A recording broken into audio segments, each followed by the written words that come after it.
Viewers, welcome to my channel Sanatan Dharma. आज हम कार्तिक महात्म्य का चौथा अध्याय पढ़ेंगे।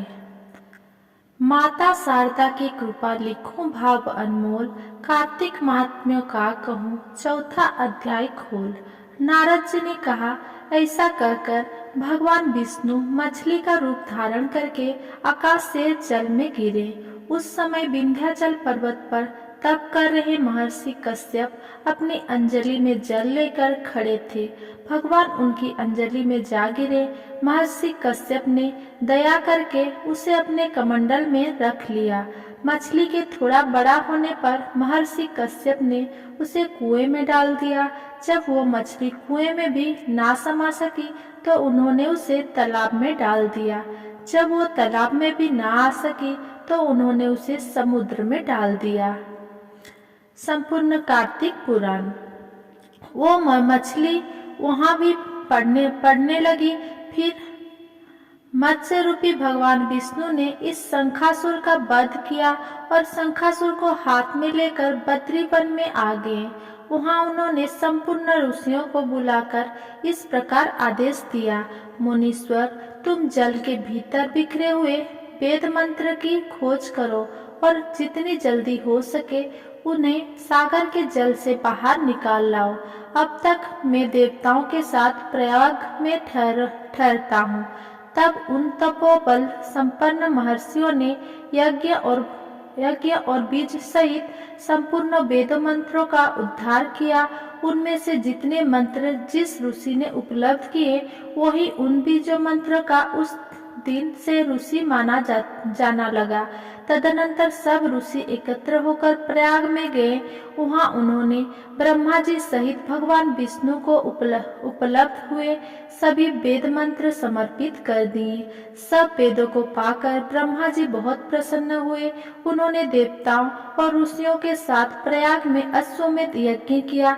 यज्ञ समाप्त होने पर सब देवताओं ने भगवान से निवेदन किया, देवाधिदेव जगन्नाथ, इस स्थान पर ब्रह्मा जी ने खोए हुए वेदों को पुनः प्राप्त किया है और हमने भी यहाँ आपके प्रसाद से यज्ञ भाग पाए हैं।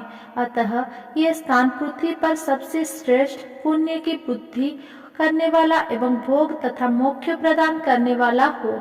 साथ ही ये समय भी महापुण्यमय और ब्रह्मघाती आदि महापापियों की भी शुद्धि करने वाला हो तथा यह स्थान यहाँ दिए हुए दान को अक्षय बना देने वाला भी हो, ये वर दीजिए। भगवान विष्णु बोले, देवताओं, तुमने जो कुछ कहा है वो मुझे स्वीकार है। तुम्हारी इच्छा पूर्ण हो। आज से यह स्थान ब्रह्मक्षेत्र के नाम से प्रसिद्ध होगा। सूर्यवंश में उत्पन्न राजा भागीरथ यहाँ गंगा को ले आएंगे और वह यहाँ सूर्य कन्या यमुना से मिलेगी। ब्रह्मा जी और तुम सब देवता मेरे साथ यहाँ निवास करो। आज से यह तीर्थराज के नाम से विख्यात होगा। तीर्थराज के दर्शन से तत्काल सब पाप नष्ट हो जाएंगे। जब सूर्य मकर राशि में स्थित होंगे उस समय यहाँ स्नान करने वाले मनुष्य के सब पापों का यह तीर्थ नाश करेगा। ये काल भी मनुष्य के लिए सदा महान पुण्य फल देने वाला होगा। माघ में सूर्य के मकर राशि में स्थित होने पर यहाँ स्नान करने से सालोक्य आदि फलों प्राप्त होंगे। देवाधिदेव भगवान विष्णु देवताओं से ऐसा कहकर ब्रह्मा जी के साथ वहीं अंतर्ध्यान हो गए।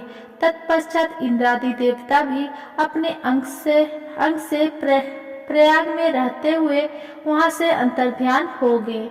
जो मनुष्य कार्तिक में तुलसी जी की जड़ के समीप श्रीहरि का पूजन करता है वो इस लोक में संपूर्ण भोगों का उपभोग करके अंत में वैकुंठ धाम को जाता है। इति चतुर्थ अध्याय संपूर्णम। अगर मेरा ये वीडियो आपको पसंद आया हो तो मेरा वीडियो को लाइक, कमेंट, शेयर करें एंड मेरा चैनल को सब्सक्राइब करें। धन्यवाद।